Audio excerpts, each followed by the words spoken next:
బాధపడకండి సాబ్. బాబు నిద్రపోతున్నాడు. మీకు అంతా మంచే జరుగుతుంది. వెళ్ళొస్తాను సాబ్. ఇలా చెప్తున్నానని మరోలా అనుకోకండి సాబ్. మీలాంటి భర్తని దూరం చేసుకుంది అంటే ఆవిడకి ఏదో తప్పనిసరి పరిస్థితి ఎదురై ఉంటుంది సాబ్. అది మీరు అర్థం చేసుకోవాలి. మీకంతా మంచే జరుగుతుంది సాబ్.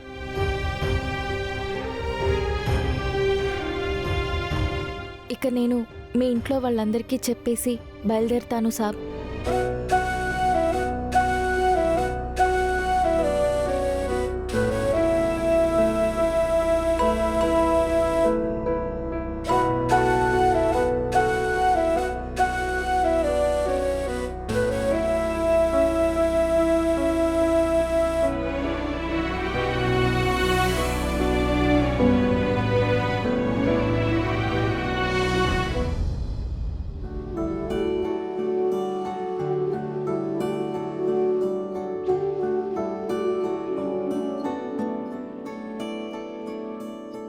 ఇదిగోండి, పాలిచ్చి బాబుని నిద్రపుచ్చాను అదితి. చాలా thanks Ayesha. Thank you so much. సమయానికొచ్చి సాయం చేశావమ్మా. నీ రుణం తీర్చుకోలేనిది. అవునమ్మా, నువ్వు చేసిన సహాయానికి థ్యాంక్స్ ఒకటే చెప్తే సరిపోదు. మా కుటుంబం అంతా నీకు రుణపడి ఉంటాం. అయ్యో, అంత పెద్ద మాటలు ఎందుకు సార్? నేను చేసింది చిన్న సాయం. అదితి నా ఫ్రెండు. నాకు ఎన్నోసార్లు ఫ్రీగా ట్రీట్మెంట్ చేసింది. అందుకే నేనొచ్చాను.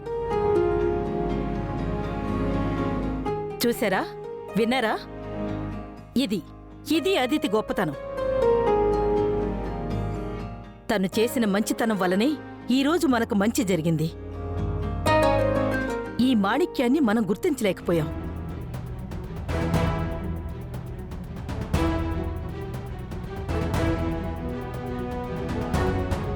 అదితిని మనం ఎప్పుడో గుర్తించాం నాన్నమ్మా. కానీ గౌతమ్ గాడే గుడ్డిగా ప్రవర్తించాడు.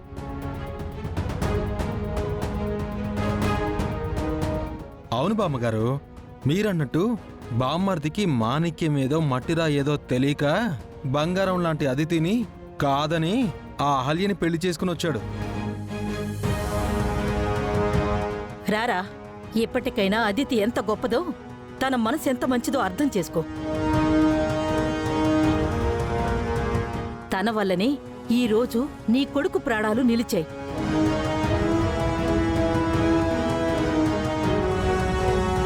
థ్యాంక్స్ అదితి. తను చేసిన సహాయానికి థ్యాంక్స్ మాత్రమే చెప్తే సరిపోతుందా? ఇప్పటికిప్పుడు అదితి మెడలో తాలి కట్టమంటుందో ఏంటి? ఈ ముసల్దలా చేసినా చేస్తుంది. అసలే దానికి ఆత్రం ఎక్కువ. ఇప్పటి వరకు నువ్వు అదితి పట్ల చేసిన తప్పులన్నిటికీ క్షమాపణలు చెప్పు. అయ్యో, ఏమొద్దు బామ్మగారు. గౌతమ్ హ్యాపీగా ఉంటే అంతే చాలు. విన్నావట్రా? అదితంటే అది. నువ్వు తనని ఏడిపించినా తను మాత్రం నీ సంతోషాన్ని కోరుకుంటుంది. థ్యాంక్స్ బామ్మ. నా గురించి బాగా చెప్తున్నారు. నీ చేతిలో ఆ లెటర్ ఏంట్రా? అహల్య ఇంట్లో నుంచి ఎందుకు వెళ్ళిందో నాకు లెటర్ రాసిపెట్టి వెళ్ళింది. అవునా బామ్మర్ది? అంతగా ఏం రాసిందా లెటర్లో? ఒకసారి ఇవ్వు, చదువుతాను. అంతా నేనే చేశానని రాసి చచ్చిందో ఏంటో. అంతా బాగునుకుందనుకుంటున్న టైంలో ఈ లెటర్ ఏంటి? అసలు ఆ లెటర్లో ఏం రాసుందో ఏంటో. ఏంటండి షాక్ అయ్యారు?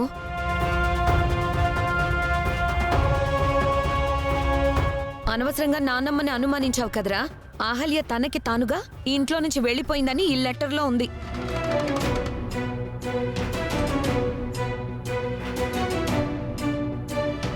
అయితే అది నా గురించి తప్పుగా ఏం రాయలేదన్నమాట. ఇప్పుడేమంటావురా?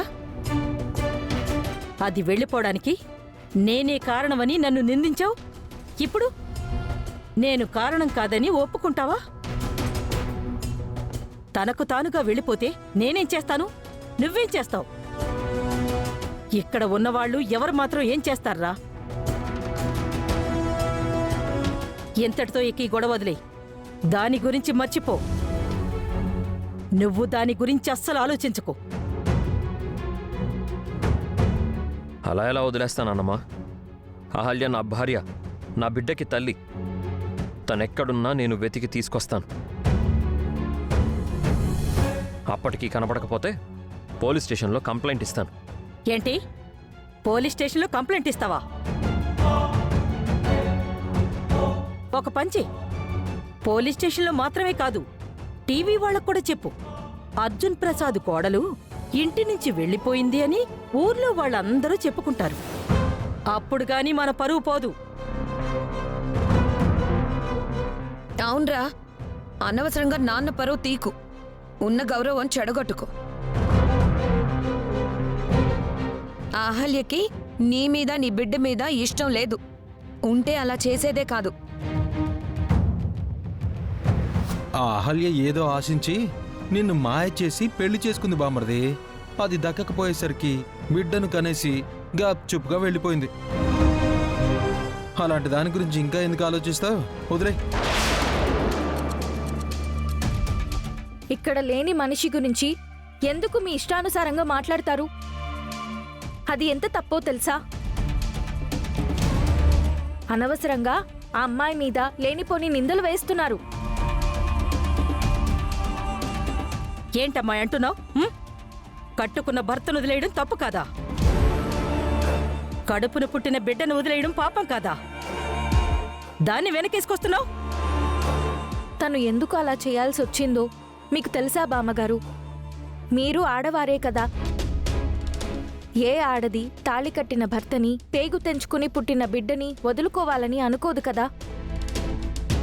ఏదైనా బలమైన కారణం ఉంటే తప్ప తనలా చేసి ఉండదు కదా. మీరెందుకు అలా ఆలోచించరు? Ayesha, keep quiet. ఇది నీకు సంబంధం లేని విషయం. ఇది నాకు సంబంధం లేని విషయమే, ఒప్పుకుంటాను అదితి. కానీ ఇక్కడ లేని మనిషి గురించి తప్పుగా మాట్లాడుతుంటే బాధగా ఉంది. మేమెవరి గురించో అంటే నీకేంటమ్మాయి బాధ? నేను కూడా ఆడదాన్నే బామ్మగారు. ఒక బిడ్డకి తల్లిని. కట్టుకున్న వాడికి, కన్న బిడ్డకి దూరమైతే ఆ బాధ ఎలా ఉంటుందో నాకు తెలుసు. ఈ బిడ్డని వదిలేసి ఆ తల్లి ఎందుకు వెళ్ళిపోయిందో మీకు కారణం తెలీదు. తెలియని దాని గురించి మాట్లాడడం తప్పు. చాలా పో. ఇప్పటికే చాలా ఎక్కువ మాట్లాడావు. మా అదితి ఫ్రెండ్ అని, ఏదో మా మునిమనవడికి పాలివ్వడానికి వచ్చావని ఊరుకుంటున్నాను.